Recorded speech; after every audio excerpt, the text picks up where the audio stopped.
Welcome to the XPO Q4 2023 earnings conference call and webcast. My name is Sherry, and I will be your operator for today's call. At this time, all participants are in a listen-only mode. Later, we will conduct a question-and-answer session. If you have a question, please dial star one on your telephone keypad. Please limit yourself to one question when you come up in the queue. If you have additional questions, you're welcome to get back in the queue, and we'll take as many as we can. Please note that this conference is being recorded. Before the call begins, let me read a brief statement on behalf of the company regarding forward-looking statements and the use of non-GAAP financial measures. During this call, the company will be making certain forward-looking statements within the meaning of applicable securities laws, which by their nature involve a number of risks, uncertainties, and other factors that could cause actual results to differ materially from those projected in the forward-looking statements. A discussion of factors that could cause actual results to differ materially is contained in the company's SEC filings as well as in its earnings release. The forward-looking statements in the company's earnings release or made on this call are made only as of today, and the company has no obligation to update any of these forward-looking statements, except to the extent required by law. During this call, the company may also refer to certain non-GAAP financial measures as defined under applicable SEC rules. Reconciliations of such non-GAAP financial measures to the most comparable GAAP measures are contained in the company's earnings release and the related financial tables or on its website. You can find a copy of the company's earnings release, which contains additional important information regarding forward-looking statements and non-GAAP financial measures, in the Investors section of the company's website. I will now turn the call over to XPO's Chief Executive Officer, Mario Herrick. Mr. Herrick, you may begin. Good morning, everyone. Thanks for joining our call. I'm here in Greenwich with Kyle Wismans, our Chief Financial Officer, and Ali Faghri, our Chief Strategy Officer. I'm pleased to report that we capped a strong year with a quarter that exceeded expectations, and we've carried that momentum into 2024. Company-wide, we reported fourth quarter revenue of $1.9 billion, which is 6% higher year over year. And we grew adjusted EBITDA to $264 million for an increase of 28%, excluding real estate gains in 2022. Our adjusted diluted EPS for the company was 77 cents, which was also better than expected. I want to thank our team for delivering these great results in a soft freight environment. Looking at our North American LTL segment, we reported our strongest progress since we launched our LTL 2.0 plan in 2021.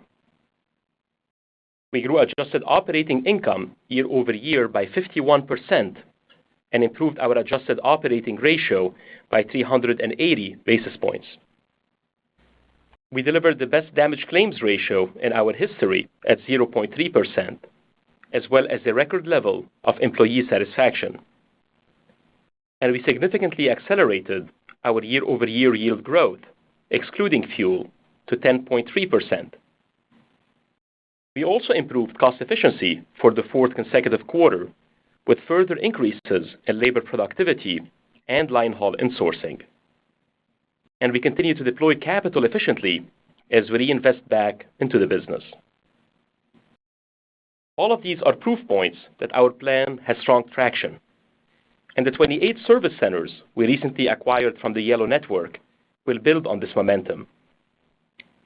This acquisition is a once-in-a-generation opportunity to integrate prime locations into our network to support yield growth and margin expansion.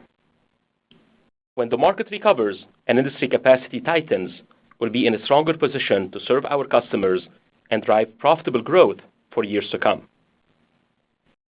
Now I want to share some details of the quarter, starting with the first pillar of our LTL 2.0 plan, service improvements. We improved every major component of customer service quality in the quarter, including our customer satisfaction rating, which has risen by more than 40% since 2021. Our on-time performance was 3 percentage points better than in the prior fourth quarter.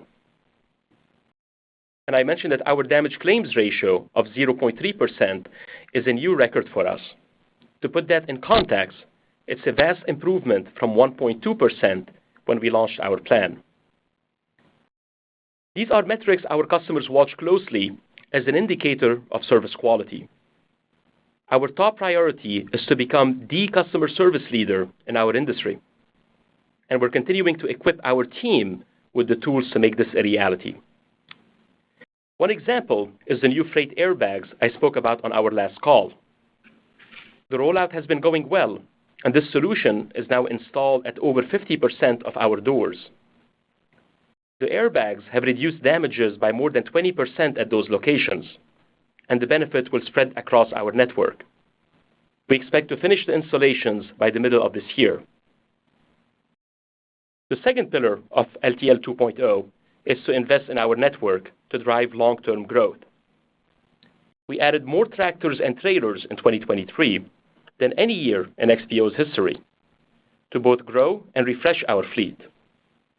This resulted in record network fluidity and supported our strategy to insource more line haul miles.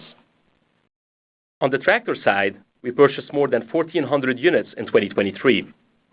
This reduced our average fleet age to 5 years at year end, compared with 5.9 years in 2022. On the trailer side, we manufactured over 6,400 units at our in-house facility in Arkansas, exceeding our production target. For 2024, we expect our LTL CapEx level to be in the low teens as a % of revenue, and again, primarily allocated to our fleet. In terms of the 28 service centers we acquired from Yellow, the largest impact on our capital strategy is timing. We've pulled forward dozens of real estate investments that we plan to make over the next several years. I'll add some strategic color to my earlier comments on the acquisition. These service centers will deliver important benefits to the business for years to come. First, they'll get us closer to customers and give us larger facilities in major metro areas. This should drive substantial cost efficiencies across our line haul, pickup and delivery, and dock operations. Second, they'll enhance our yield growth by further improving our service with fewer freight rehandles, reduced damages, and better on-time performance. And third, they'll give us more capacity in key metros like Indianapolis, Columbus, and Las Vegas.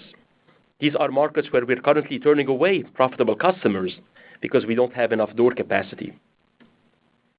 We plan to start bringing these locations online in April and have all of them operational within the next 12 to 18 months.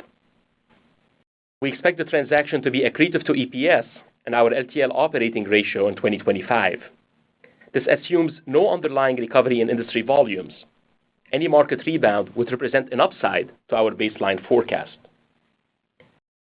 The third pillar of our plan is to drive above-market yield growth, which is our single biggest lever for margin improvement. You can see this dynamic in the fourth quarter when we drove yield, excluding fuel, higher year over year by 10.3%. This helped us deliver nearly 400 basis points of adjusted operating ratio improvement. We got there by executing on service improvements, accessorials, and volume growth within our local customer base. These are the three levers for our long-term pricing opportunity. The exciting trends in our service metrics translate to value for our customers, with a direct correlation to the price we earn. Increasingly, our customers see XPO as a high-value business partner with the resources to help them succeed. This was reflected in our contract renewal pricing, which was up year over year by 9% for the second consecutive quarter. Accessorials are another opportunity to grow our yield by delivering more value through premium services. We plan to expand our range of offerings this year. We saw an early impact in the fourth quarter with the introduction of our retail store rollout offering. We already have over a dozen customers using this service to distribute critical product launches for retailers. And with the third lever, our local channel, we grew shipment counts by double digits for the third consecutive quarter. Our local sales team at year-end was over 20% larger than in 2022, reflecting the importance we place on this high-yielding, margin-accretive business. So we have a lot of avenues leading to yield growth, and each step forward helps to align our pricing with the value we deliver. The fourth and final pillar of LTL 2.0 is cost efficiency. The main opportunities here are with purchase transportation, variable costs, and overhead.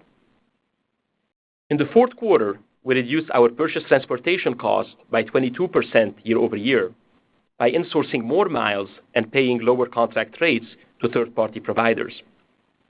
We ended the quarter with less than 20% of line haul miles outsourced for a year-over-year reduction of 290 basis points. On a sequential basis, we reduced our reliance on outsourcing by 190 basis points. We've come a long way since the beginning of 2022, when we were outsourcing about 25% of our line haul miles. Today, we're well on the way to bringing down that percentage to the low teens by 2027. Lastly, a quick update on our initiative to add driver teams and sleeper cab trucks for long hauls. The goal here is to increase the efficiency and flexibility of our line haul network. We started putting these teams in place last quarter, and we currently have over 50 teams in operation. We expect to have a few hundred long haul teams on the road by the end of this year. This should help to accelerate our insourcing plan. We're also continuing to manage our variable labor costs effectively, growing our volume by more than our headcount year over year for the fourth consecutive quarter. And the spread in the quarter was substantial. Our shipment count was up 5.7%, while our headcount was up just 1.7%. This is a credit to the team's operational discipline, supported by our proprietary technology for labor planning. In summary, in 2023, we made significant progress on our plan across the board, while laying a solid foundation for the future. We improved our operations in all 4 quarters of the year by generating record service levels, making strategic investments in the network, further accelerating yield growth, and operating more cost efficiently. As a result, the business performed above expectations with robust margin expansion and earnings growth and strong forward momentum. Now I'm going to hand the call over to Kyle to discuss the fourth quarter financial results. Kyle, over to you. Thank you, Mario, and good morning, everyone. I'll take you through our key financial results, balance sheet, and liquidity. It was a strong fourth quarter overall. Revenue for the total company was $1.9 billion, up 6% year over year. This includes a 9% increase in our LTL segment. Excluding fuel, LTL revenue was up 14% year over year. Salary, wages, and benefits for LTL were 10% higher in the quarter than a year ago. This increase primarily reflects wage and benefit inflation, as well as incentive compensation aligned with our strong fourth quarter performance. These impacts were mitigated by our productivity gains. We've now improved our labor hours per shipment on a year-over-year basis for 4 straight quarters throughout 2023. We were also more cost-efficient with purchase transportation through a combination of insourcing and rate negotiation. Our expense for third-party carriers was $83 million in the quarter, which was down year-over-year by 22%. Depreciation expense increased year-over-year by 23%, or $13 million, as we continued to reinvest in the business. This remains our top priority for capital allocation in LTL. In the fourth quarter, our CapEx was primarily allocated to our fleet, as we purchased new tractors from the manufacturers and built more trailers in-house. Next, I'll add some detail to adjusted EBITDA, starting with the company as a whole. We generated adjusted EBITDA of $264 million in the quarter, up 28% from a year ago, and improved our adjusted EBITDA margin by 230 basis points. These metrics exclude the impact of real estate gains in the fourth quarter of 2022 to give you a like-to-like comparison. We had no real estate gains in the fourth quarter of 2023. Our fourth quarter corporate expense was $5 million, for a year-over-year savings of 44%, or $4 million. We're continuing to rationalize our corporate structure for the standalone business and expect to report further reductions this year. Looking solely at the LTL segment, we grew our adjusted operating income by 51% year-over-year to $160 million, and we grew adjusted EBITDA to $233 million. The gains we achieved through revenue growth and cost efficiencies more than offset the non-operational headwinds from lower fuel surcharge revenue and pension income. In our European transportation segment, adjusted EBITDA was $36 million for the quarter. Company-wide, we reported operating income of $119 million for the quarter, compared to $4 million in the prior year. Our net income from continuing operations was $58 million for diluted earnings per share of 49 cents, compared with a loss of $36 million or 31 cents a year ago. This represents an improvement of 80 cents in diluted EPS from continuing operations, driven by significant year-over-year reductions in transaction and integration costs and restructuring charges.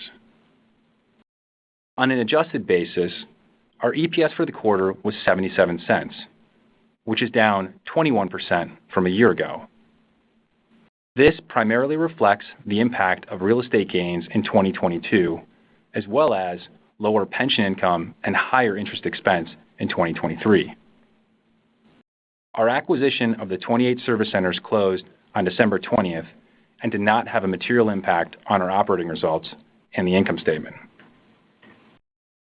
And lastly, we generated $251 million of cash flow from continuing operations in the quarter and deployed $151 million of net CapEx, excluding spend related to the acquisition.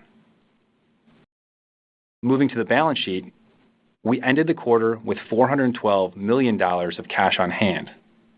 Combined with available capacity under committed borrowing facilities, this gave us $920 million of liquidity. We had no borrowings outstanding under our ABL facility at quarter end. In December, we raised $985 million through a combination of $585 million of senior notes and $400 million of term loans.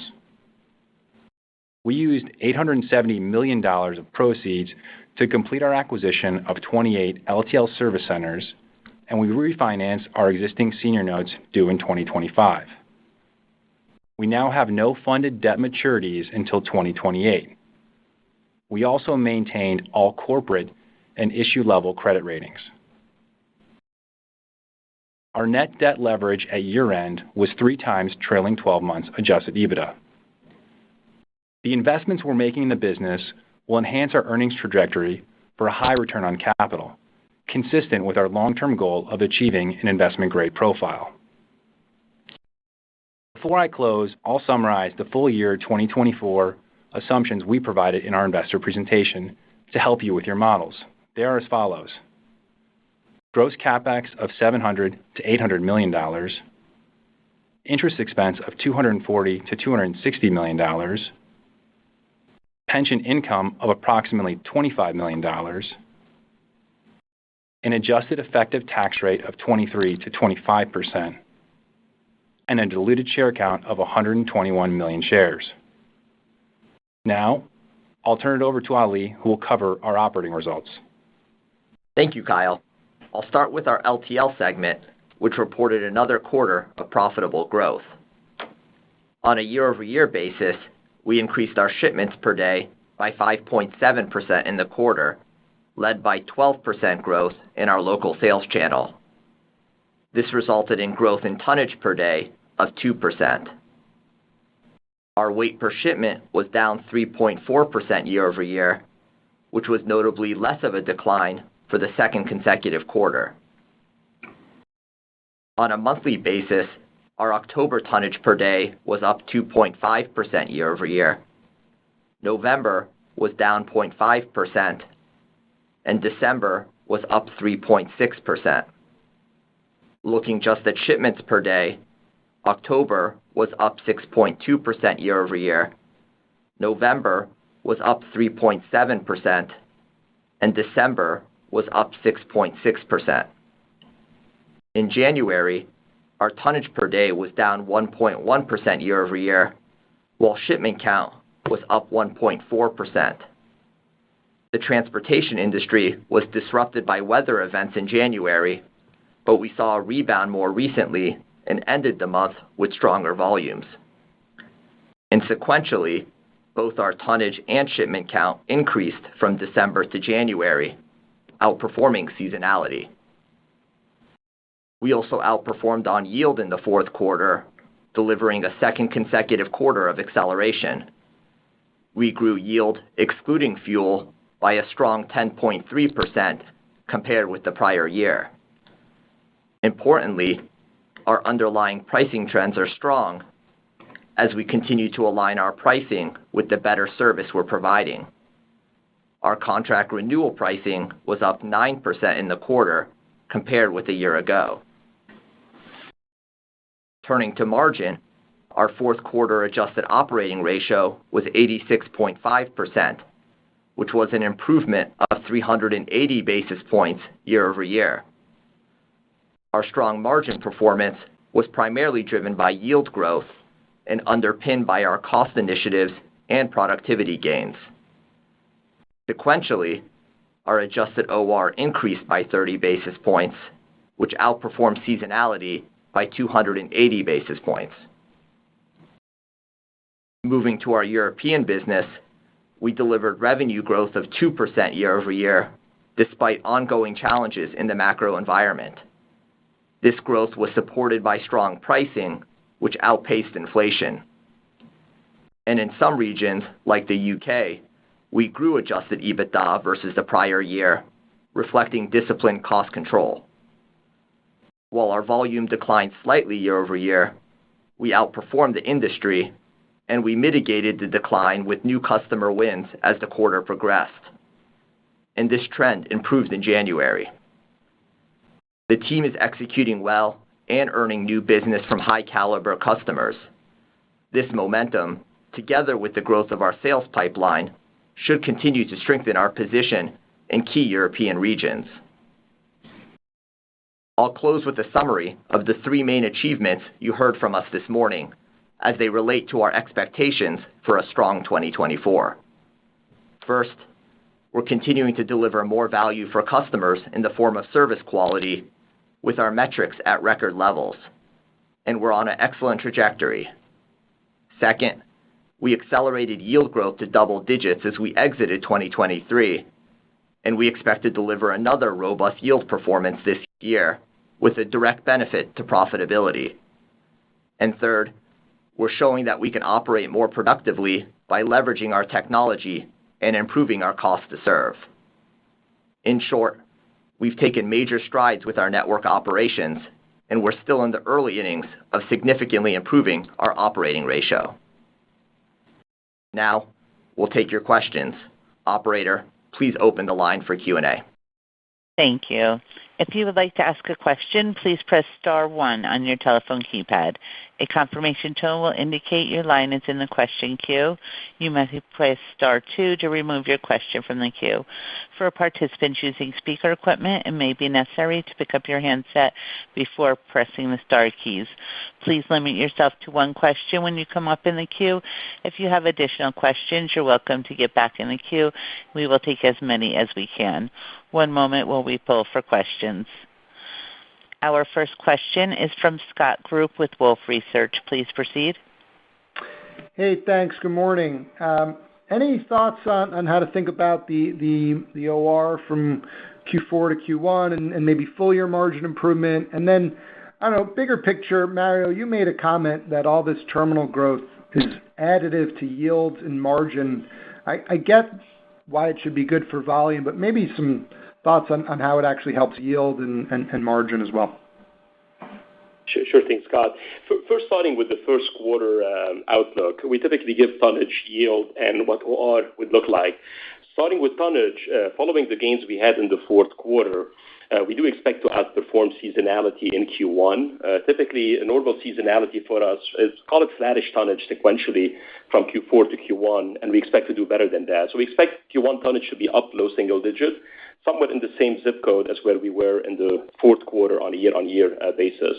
Now, when you look at January tonnage specifically, it did do better, as Ali mentioned earlier, compared to seasonality when you roll forward December into January. And we had a strong end of the month as well, despite the weather earlier in the month. On the yield front, we expect a strong performance for yield across the board this year. We do expect yield to be up on a year-on-year basis in the first quarter, somewhere in the same zip code as we were in the fourth quarter year-on-year.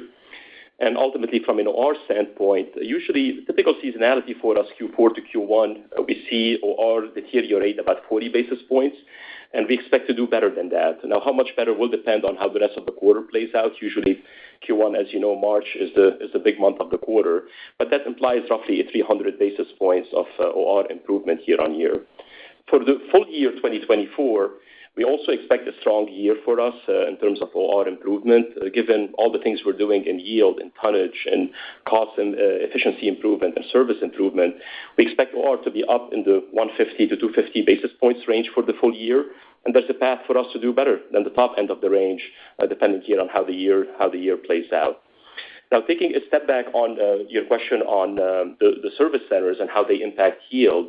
So we see a big cost benefit first, and that cost benefit comes from higher efficiency and having bigger break bulks that lead to cost savings in line haul, having service centers closer to the customer that leads to lower P&D costs, and also lowering dock rehandling costs associated with that. Now, the way they help yield is because larger service centers help improve your service product, and service product can drive yield. But also, we mentioned premium services, and when you think about premium services, in some markets like Las Vegas, we're tapped on capacity, and by having now the largest service center in the Vegas market, we're going to be able to launch new offerings like trade shows, as an example, and these come also at a higher yield and higher margin as well. Thank you, guys. Thank you. Our next question is from Ken Hoexter with Bank of America. Please proceed. Hey, great. Good morning. Congrats on some solid performance here on the OR. Maybe just digging into that, though, talk about the ramp of the 28 facilities. How should we anticipate the drag versus your forecast? And I guess with that, it seems like you're bumping up against your kind of long-term targets now of the 600 basis point improvement. How does that shift or the speed with which you can get there start changing in your thought process? Thanks, Ken. Well, starting with the ramp of the service centers, well, in terms of getting them up and running, we do expect to get them up and running in the first, call it, dozen or so service centers over the next 3 to 6 months, the next dozen over the next 6 to 12 months, and then the remaining 4 or 5 will go live next year, call it 12 to 18 months. Now, we don't anticipate a OR drag from them that would be material to our numbers. And the reason why, because the majority of these service centers are in markets where we already operate. So if you think about it, there is one case where we move our existing team, from a smaller service center to a larger service center. The carrying cost of real estate is fairly low on a per-door basis, but we get the immediate benefit of cost efficiencies and cost savings associated with having a larger facility to operate from. In markets where we are adding a service center and keeping the existing one, in that particular case, we split the team between the 2 service centers based on volume, and we only staff up if there is an inflection in volume and we have incremental volumes. So we don't anticipate these service centers to have a drag on OR this year. We do expect them to be accretive for EBITDA. We do expect a drag on EPS driven by the incremental debt there, and we expect them to be accretive on all these KPIs in 2025 and beyond. In terms of the long-term targets, we've always set 600 basis points. I mean, at least 600 basis points. And there's nothing magical about 600 basis points. There's nothing magical about 2027. With all the momentum that we have here and with the new service centers, the pricing, the service improvements, we do expect to outperform. And our goal is to get to the 70s and well into the 70s over time from an OR perspective. Thanks, Mario. Our next question is from Jon Chappell with Evercore ISI. Please proceed. Thank you. Good morning. I'm not sure if Mario or Ali wants to take this, but this is the second straight quarter now with contract renewal pricing up 9%. Where do you stand on the book of business as it relates to kind of marking to market for the new service? Do you still have a couple more quarters where you think that kind of high single-digit contract renewal is on the agenda, or are you kind of close to kind of marking it to market and you think maybe that moderates a little bit to maybe mid-single digits, kind of in line more with the GRI levels? Hey, John, it's Kyle. So if you think about contract renewals right now, we did accelerate heavily in the back half from 5 to 9%, and so far in the year, or in the back half, we renegotiated 50% of the book. So there's still some more to work through. I still think we're in a favorable market for renewals, and we should expect positive momentum to carry forward here in 2024. Just to be clear, though, is it kind of like if you're done with 50%, is this the first half higher end of that range, re-acceleration similar to the back half of 23, and then kind of more of a normalized level in the back half? Or do you think that what you've done over the last six months, as you continue to improve service, kind of leads you more towards what you've done in the last 6 months or so as a percentage basis? I think renewals are probably going to follow where we see yield for the first half, so we're expecting strong yield to continue. If you think our Q1 yield guide, we think Q1 yield is going to be up high single digit in line with what we saw in Q4. That should carry forward into our contract renewals to start the year. Our next question is from Chris Wetherbee with Citigroup. Please proceed. Yeah, hey, thanks. Good morning, guys. I guess I want to talk a little bit about some of the initiatives that maybe you guys are thinking about for 2024. So we've talked about sort of the team drivers. You've talked about sort of the insourcing of line haul. Curious, kind of as you start to think about adding those up in the context of the 150 to 250 basis points of OR improvement, how much do you get from that versus maybe what would be kind of core pricing above cost inflation and maybe a little bit of leverage on the volume? I don't know if you can unpack that, but any detail you can give us would be great. Yeah, I'll talk on the initiatives. And Chris, the way we look at it, I mean, our plan involves substantial yield improvement. It does involve continuing our great service momentum or service product improvement momentum. Tonnage improvement, we do see tonnage going up for the full year, but we do expect it to be up, call it in the same zip code of where we were in the fourth quarter. So low single digit, because our goal is to drive more yield than it is to drive volume. Similarly, our goal is to drive cost efficiencies, as you mentioned. So I'll give a quick update on the initiatives. As part of our plan, is to insource more of the third-party line haul miles, because that comes both at a cost benefit, but it also comes as a service benefit. When we go from using a third-party carrier with a 53-feet trailer versus having 228-feet pups, which gives us more space, gives us safe stack in the trailers where we can separate the freight physically, and our drivers show up on time 100% of the time, we can continue to improve that service product. Now that will come with cost savings here in 2024, but the longer-term cost savings also come when you think of an inflection in truckload rates at some point. That's going to be obviously material savings for us from what we would be spending internally on a per-mile basis versus what we're spending for third-party carriers. So our expectation is to continue we insource 290 basis points here in the fourth quarter year-on-year. We are sub 20% at this point. We're at 19 and change. Now our goal is to drive that in a first phase down to the low teens, and beyond that as we amp up those teams as well. Okay, that's helpful. Appreciate it. Thank you. Thanks, Chris. Our next question is from Fadi Chamoun with BMO Capital Markets. Please proceed. Yeah, good morning, team. So my question is, you mentioned the double-digit growth that you're seeing in the local account, I guess. I'm thinking this has obviously been a pretty decent tailwind for density and cost per shipment and ultimately the yield. Where are you in this kind of trajectory of improving local account penetration? Are we in the first innings of that? Is there an opportunity that is of significant size still in front of you? When we look at the local account strategy, Fadi, it is a segment that we are planning on growing over the years to come here. Now, if you look back at 2023, we were run rating at roughly 20% of our volume and revenue is generated from that channel. Now, what we have done through the course of the year is that we increased the size of our local account. We hired more than 20% more local sellers through the course of 2023. And the goal here through 2024 is to add roughly another 10%. So all in to be 30% higher on the overall sales force size that is selling to that channel.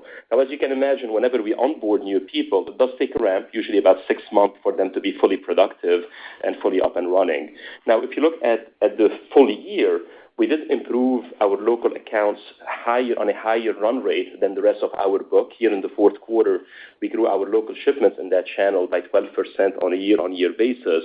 And we do expect to continue to see those really strong gains in that channel since we onboarded 20% more sellers. Now, in terms of the innings, I would say we're still in the early innings in terms of results, but we are very well underway in terms of having the team and having them seen a couple of quarters of ramp here and being pretty productive in 2024 and beyond. Appreciate that. Thank you, and congrats on the strong results. Thank you, Fadi. Our next question is from Stephanie Moore with Jefferies. Please proceed. Hi, good morning. Thank you. I wanted to maybe touch a bit on continue on the pricing discussion here. I think pricing accelerated, over 10% here in the quarter. I think you guided to, more high single digits. Can you maybe walk through the drivers of the upside, what you're seeing, and kind of your thoughts as we think about 2024 for further pricing acceleration, especially your view of, what could happen if the macro does actually turn? Thanks.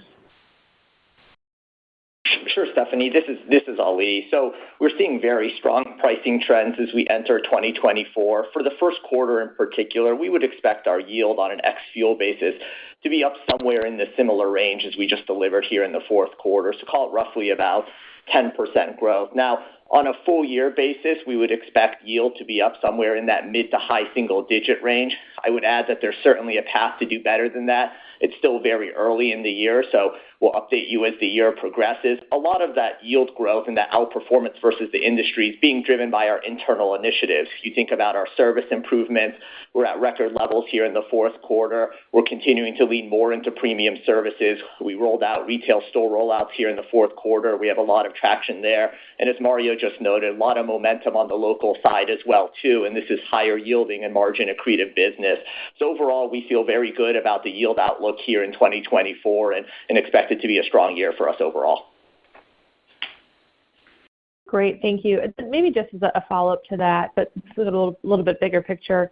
As you think about incentive comp across the organizations, maybe talk a little bit about what metrics that have been possibly realigned just to align interests across the organization, yield, margins, EBIT. What's the major metrics we should be focused on based on incentive comp changes in 2024? Thanks. Stephanie, this is Mario. I'll take that. So in 2023 first and 2022, we used to compensate predominantly our field based on EBITDA growth and EBITDA performance, but we have added a good portion of the comp plan to be focused on service quality. So as service centers improve service quality and on-time service, they effectively they have a good chunk of their incentive comp is based on that. Now in 2024 will be the first year where we are switching from compensating our field from EBITDA and EBITDA growth and have it be focused on OR improvement. So it's now focused on how can we expand our margins over time. Because as you know, we want to incentivize effectively driving that better service product that yields to higher yield while managing cost effectively, which would lead to OR expansion at the service center level and ultimately at the network level as well. Our next question is from Tom Wadewitz with UBS. Please proceed. I just had, I guess, one kind of quick one on the DNA and maybe how we think about the ramp up in that, given you are spending a good level of capex. So on that, but I guess a broader question would be on how you think about the terminal network, and I guess as you bring on terminals, like where you sit today, what's your excess capacity from a door and a terminal perspective? And as you bring on more terminal capacity, kind of where do you want to get to, right? Like I think we've seen that, a high service model, you do have a decent amount of excess capacity, but kind of wanted to see where you're at today, where you'd like to get to on excess capacity, and then this specific one just on kind of DNA modeling. Thank you. Thanks, Tom. I'll start with the network and the capacity side and turn it over to Kyle for DNA. When you look at our network today, before the 28 service center acquisition, we were run rating, call it in the mid to high teens in terms of excess capacity in the current environment. And if we roll forward, we are adding 28 service centers. Out of these, roughly half of them would be additive, and the other half would be ones where we are relocating from a smaller service center to a larger service center. And we roughly acquired about 3,000 doors, and we would be adding a net, after we're all said and done with the integration, a net 2,000 doors, which is called a 10-15% expansion in capacity. So once we get these service centers online, we will be in that 25 to 30% excess capacity in our network. And that's a great place to be as an LTL network, especially in a soft freight market. So this way, whenever there's a freight market recovery and you see higher demand, historically our industry has been capacity constrained. Real estate comes with a very low carrying cost, and this would enable us to flex up whenever that demand comes back. So this is how we look at currently where we are, and as we open up those service centers, where we'll be at in a capacity perspective. Yeah, Tom, and if you think about the DNA ramp, so we are going to see increased CapEx within the LTL segment. So we'd expect about $74 to $75 million a quarter for LTL, reflecting the increased CapEx spend. Okay, great. Thank you. Our next question is from Bruce Chan with Stifel. Please proceed. Yeah, thanks, operator, and good morning, everyone. Maybe just to start, Kyle, can you remind us of what your target leverage range is? And then, I know in previous quarters you'd pulled back on some of the commentary around the sale of the European business, but, with the need for more debt pay down potentially with these new facilities, is there, any more urgency to sell that business now? Hey, Bruce, it's Kyle. I'm going to start, and then I'll hand it over to Mario. So when you think about our long-term leverage outlook, our intention is 1 to 2 times trailing 12 months EBITDA. And we think we're in a great spot with the investments we made and the EBITDA we can generate to really make a lot of progress on that here in the next couple of years. And on the European sale, Bruce, our long-term plan remains to be a pure-play North American LTL carrier, and selling the European business is one of our strategic priorities. But we're going to be patient. Our goal is to maximize the return we get on that business. It is a business that has a scarcity value to it. We're either number 1, 2, or 3 in less-than-truckload, asset-light brokerage, and many geographies in Western Europe, think UK, France, Spain, Portugal. And it's not a matter of if, but a matter of when. And meanwhile, if you take a step back, the business is performing well. Despite a soft economy in Europe, we're outperforming the peers. Our revenue was up in the quarter. We've improved volume every month of the quarter and further improved in the month of January. And it's a credit to the team's strong execution. So again, if we take a step back, it's a matter of time, and at some point we'll get there. Okay, appreciate it. Our next question is from Jason Seidl with TD Cowen. Please proceed. Thank you, operator. Mario, I think you talked about accessorials and that there's about 12 different things that XPO was doing to sort of drive them higher. Can you help us understand the timing and sort of your ability to implement these accessorial and the impact we should expect? So when you take a step back on these accessorials, they are predominantly what we call premium services. So these are services that our customers are asking for that go beyond your typical pick up a few skids of freight and get them delivered to a destination. So examples are, Kyle mentioned earlier, the retail store rollouts offering, where in that particular case, you can imagine if you have some sort of a holiday or a new product launch, a customer needs us to ship many, many shipments, typically could be hundreds of shipments in a short time window, and they need somebody to coordinate all of those offerings. And that leads obviously to a higher price, and the customer is happier because they're getting a service that they need. We do have a number of other offerings. Trade shows is a good example of that. working with retailers, the must-arrive-by-date type offering, and many others that we are launching through the course of the year here. We do expect to get them launched. They won't all be launched within a few quarters. Some of them will take a bit longer, like an expedited service as an example. But as we launch these, we expect them to be accretive to yield over time. In terms of magnitude, roughly today our accessorial as a percent of revenue is roughly around, call it in the low double digits. And our goal is to grow that to the mid-teens as we launch these programs over the years to come. Oh, that's great color. I wanted to also follow up on the overall pricing discussion. LTL pricing this quarter has been very strong. Your renewals are at 9%. Saia's almost at 9%. ArcBest is the best they've reported since quarter in 22. And this is all in a very sluggish demand backdrop and super cheap TL pricing. As the economy recovers and capacity tightens overall, is it crazy to think about double-digit pricing going forward for you guys? I mean, we had double-digit pricing up here in the fourth quarter, and we do expect a very strong first half of the year as well. I mean, there is an environment. If you look at our industry, it's been historically capacity constrained.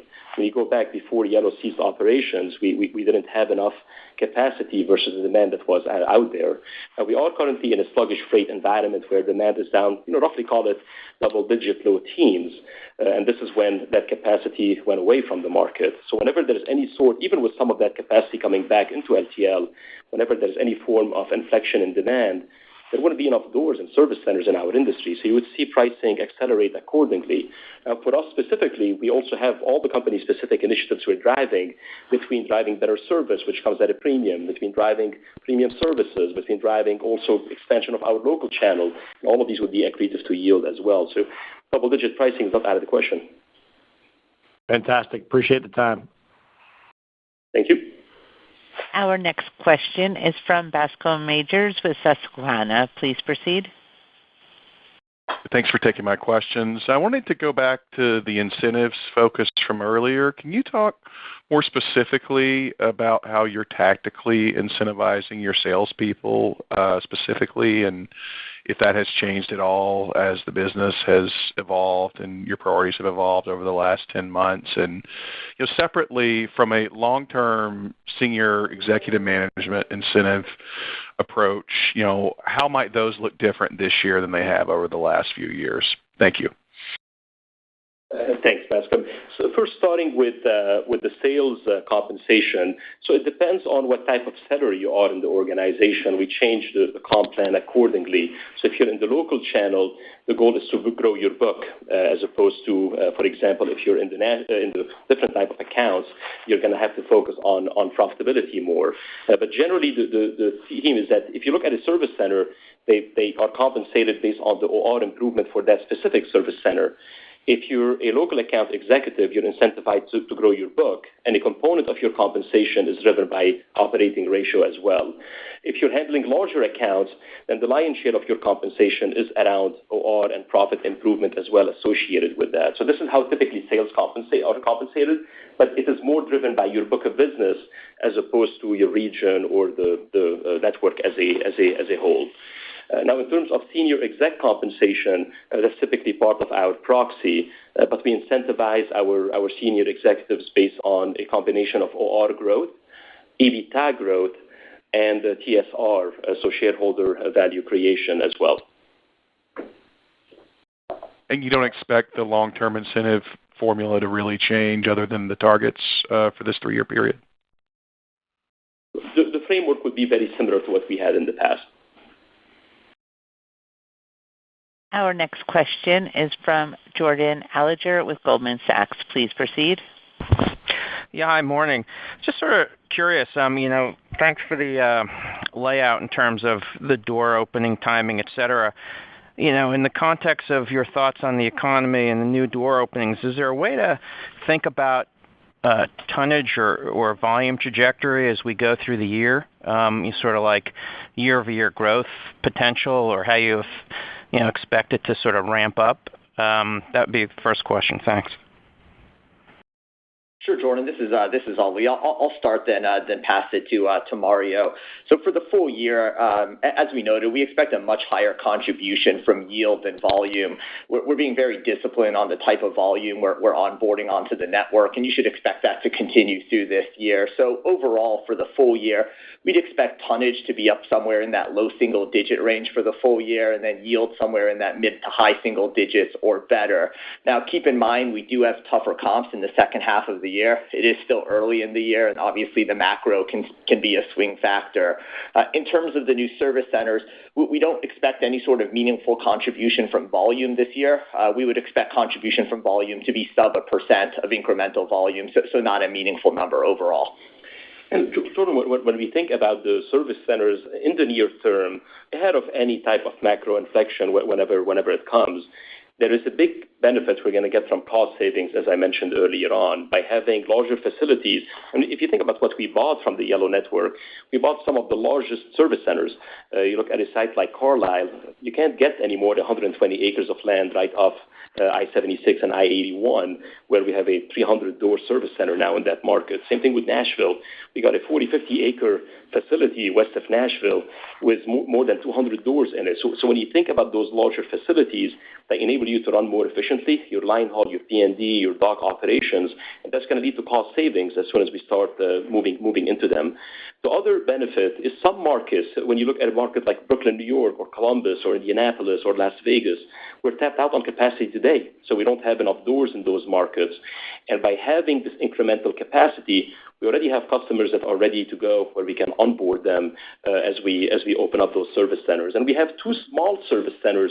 One is in Eau Claire, Wisconsin. One is in Nogales, Arizona, where these are net adds or new markets, but these are small service centers where we already have demand lined up based on existing customer relationships we have as well. Got it. And then just sort of curious, how are you going to manage the terminal opening? So in other words, is there some economic dependency on it, how good the economy is, or is there going to be a certain amount that you're just going to open no matter what, strategically or otherwise? Yeah, when we think about the rollout timing, we prioritize those service centers, those markets where we are capacity constrained today.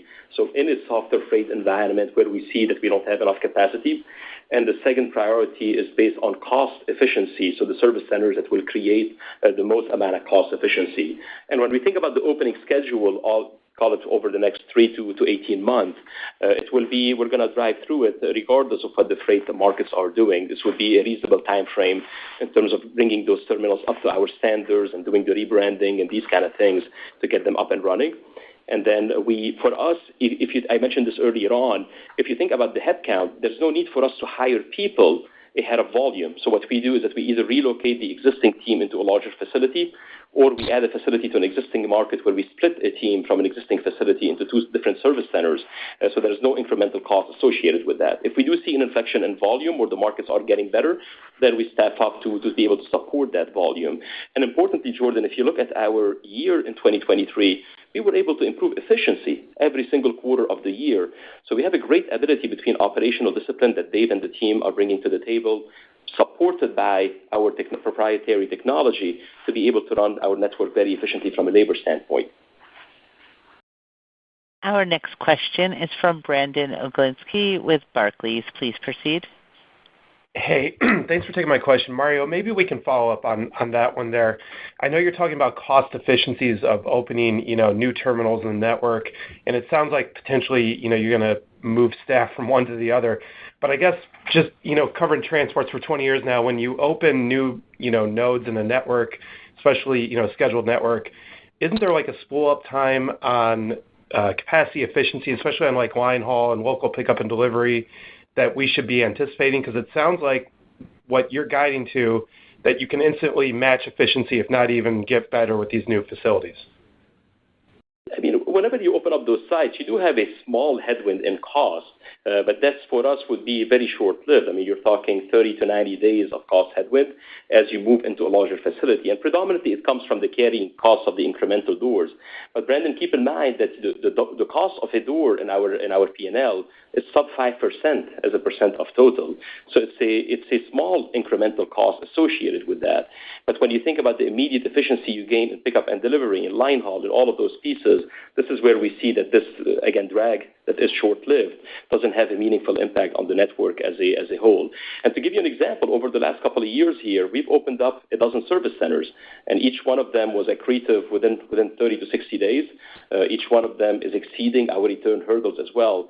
So we feel very good about our ability to get those onboarded with very, very minimal drag, and that's the reason why we don't expect any drag from an OR perspective from the service center. And finally, I'll say also with having Dave on the team, he has an incredible amount of experience in terms of adding capacity to a network and making sure it's accretive pretty quickly. I appreciate it. Congrats on the quarter. Thank you.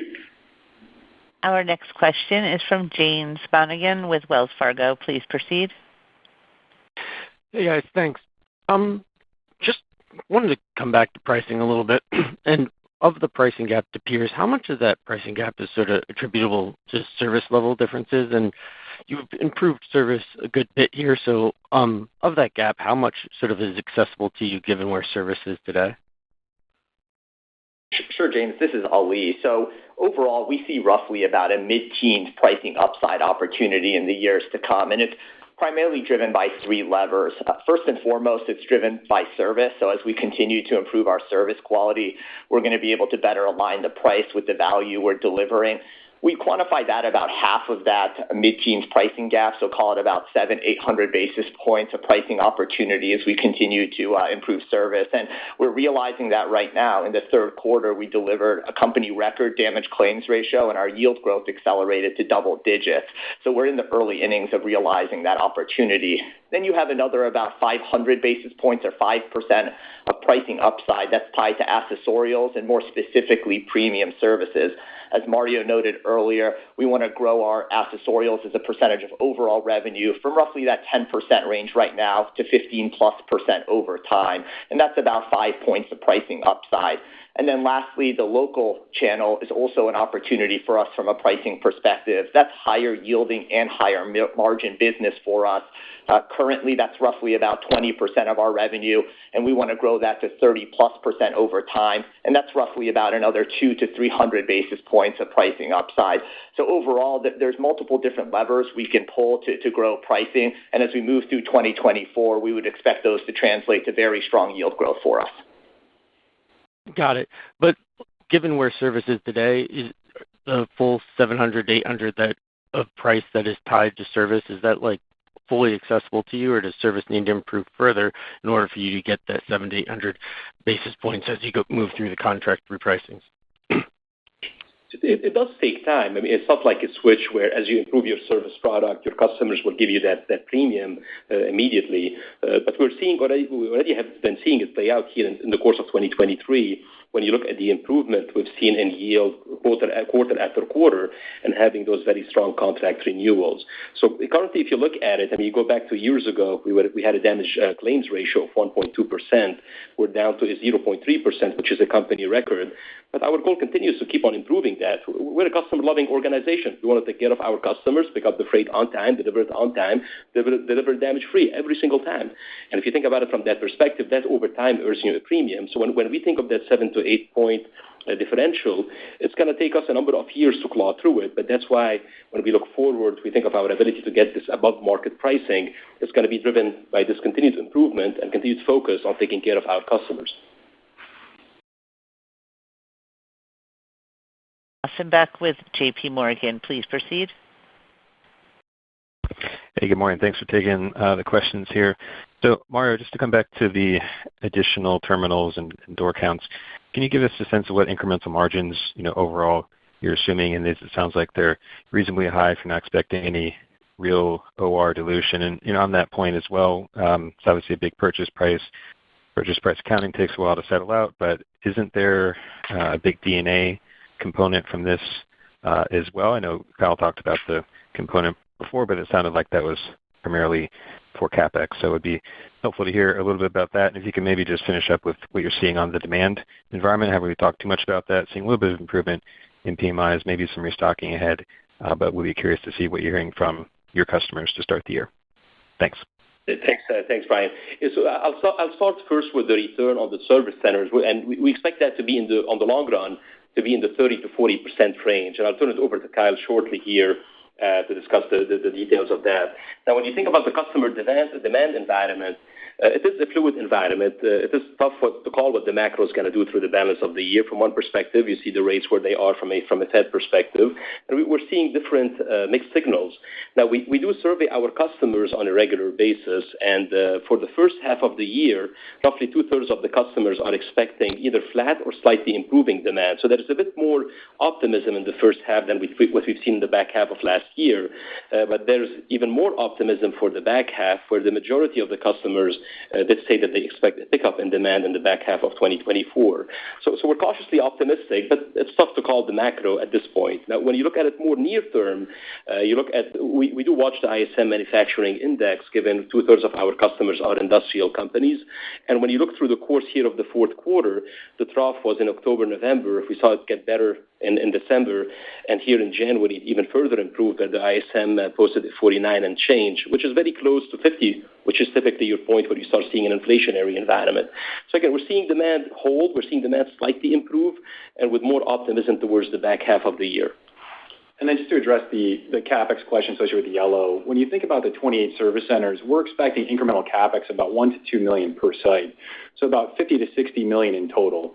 Now, that's not spread evenly across all 28 service centers, and that's really largely tied to refreshing and refurbishing the sites, bring them up to standard. So it's going to cover construction, paving, painting, rebranding, and that CapEx for those sites is included in our overall guide for the year.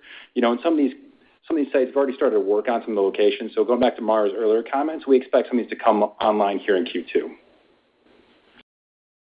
We have reached the end of our question and answer session. I would like to turn the call back over to Mario Herrick for closing remarks.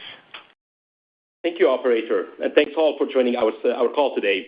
As you can see from our results, our plan is working, and our service improvements are delivering revenue growth, margin expansion, and earnings growth. Soon, we're going to start integrating the acquired service centers into our network, which is now more productive and more cost-efficient. We have a lot of strong momentum here as we start 2024, and we look forward to updating you on the next quarter. Operator, you can now end the call. Thank you. Thank you. This will conclude today's conference. You may disconnect your lines at this time, and thank you for your participation.